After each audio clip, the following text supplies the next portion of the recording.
Hi guys, welcome to my channel. I'm Estelle van der Velde, the author of the soon-to-be released The Londoners. Today we're gonna talk about a topic that I have at heart, and it is how do you learn a language when you get older, or languages in general. A lot of you requested this video. I think about Annelle, Laureline, Manon. If you're watching this video, just say hi. I'm doing this for you girls. So get comfy, have a tea or a glass of water, a hot chocolate, whatever you want. Be comfortable and let's just dive into my story. So yeah, let's talk about languages and specifically my relationship to English, which wasn't always that good. Before we start, you have to know that in Belgium, you have to choose a language when you enter high school. So you have the choice between English, Dutch, German, but this will be your second language. When I was 11, I had to choose my language and I turned to English because it was the obvious choice. The first year was a blast, like literally. The teacher made us perform little plays and I had excellent grades by then. I learned that Brian is in the kitchen and that he's in love with Sue. Brian is in the kitchen is like the most basic sentence that you learn when you're starting. So yeah, first year was a blast. I was very happy with how it turned out and I was having fun. But entering the second year, it kind of became more complicated.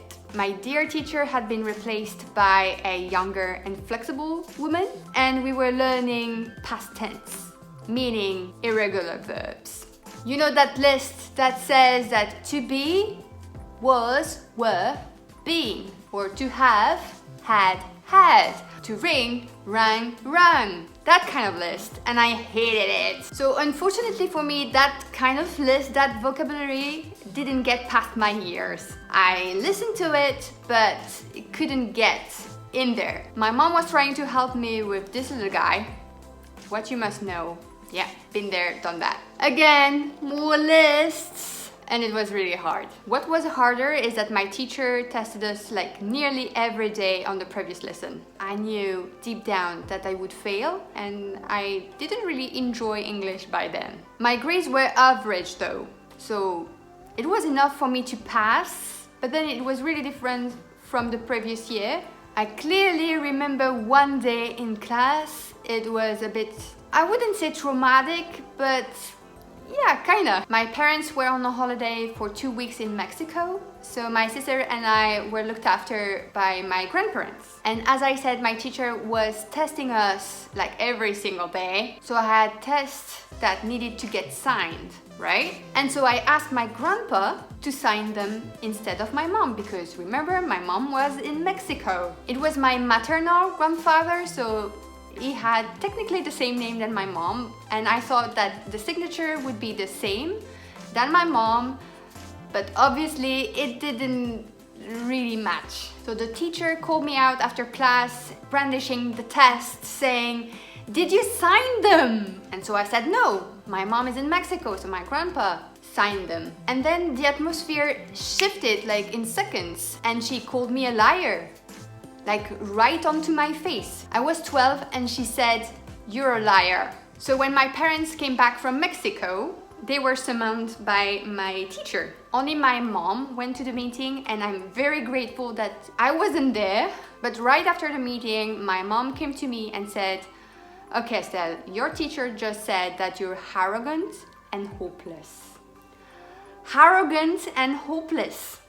Guys, I was 12. I'm 32 now and I still can't believe how heartless and rude that teacher was. So the thing that had to happen, happened. I simply lost interest. If I was hopeless at English, then what was the point of learning it? What was the point of all my efforts to master that language? How? I had that teacher for only a year, one single year. And I spent the rest of the school years, from 12 years old to 18, thinking that languages were just a mean to torture me. But even though I was the one who had lost hope, my parents didn't. They didn't give up on me. So they sent me onto an English summer camp in the UK. I was maybe 13 or 14, I don't remember. After that English summer camp, my parents decided to hire a private teacher to help me with my homework. As I turned 18, I had avoided all languages possible. Of course, I had French classes, but French is my mother tongue, so English is my second language. I had already started it and it was mandatory for us to learn a second language. But at that point in my life, I had avoided all third, fourth languages that I could ever possibly avoid. Like, no, languages are not for me. So at this point you may be like, Estelle, how are you able to speak and write in English now? Quentin happened. Quentin is my husband. The thing is that when he asked me in 2014 to move to London with him, I was kind of, do you speak English? People kept asking me whether or not I was speaking English, and I used to cringe a lot because I didn't. But as soon as it was clear for me that we were moving to London, then I started learning English seriously. And when I say seriously, I don't mean watching movies and TV series on Netflix with subtitles.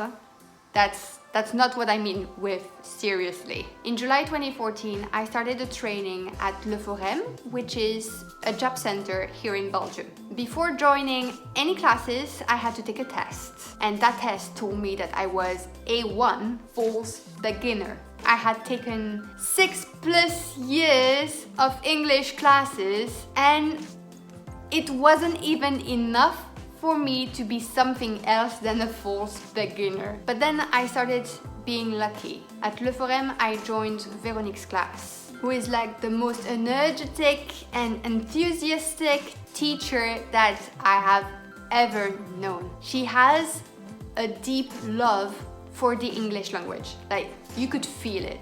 And so I studied English with her during 2 months and it was a blast. Like, I truly think that I progressed. It wasn't tremendous progress, but it was still progress. And at the end of the course, at the end of those 2 months with Veronique, I passed the English exam again. And this time I was A2, advanced beginner. But you know, things were getting too slow in Belgium. I mean, we were in September 2014 and Quentin and I had planned our big move for February 2015. So I had to do something about my English, right? Because otherwise I wouldn't be able to find a job in the UK or do whatever in the UK for that matters, because I wouldn't be able to speak and have a conversation with people and do things. And so I decided that if I were to make very big improvement right away, I had to jump off the cliff. Metaphorically speaking, of course.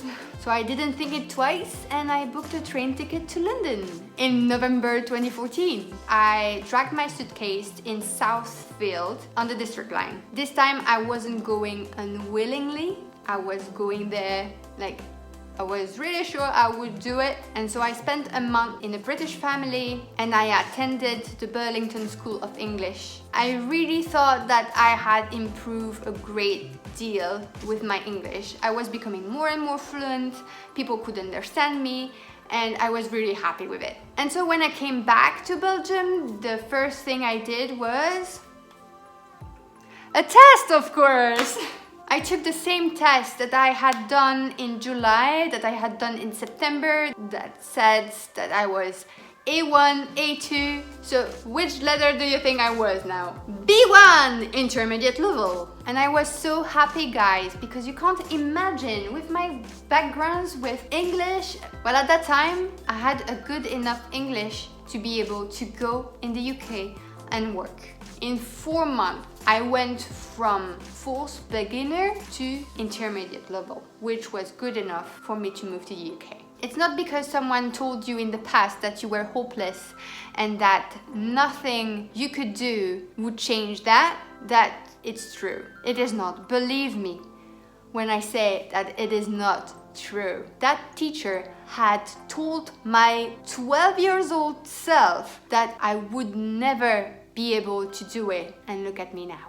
Now I'm doing videos in English. I am writing books in English. I have been hired in the past for my mastering of languages. As long as you have the goal and motivation, you can achieve everything. But the story didn't end there. I went from B1 intermediate level to C1 advanced speaker in a couple months, and if you're interested in the full story, it's coming out in the Londoners in early 2021. The wait is almost over. Tell me in the comments what's your experience with languages, whether you've learned English as a second language, but also if you've learned any other languages as a second language. Tell me in the comments. If you like this video, don't forget to subscribe. I post new videos on Tuesdays, and as I usually say, stay safe and wash your hands.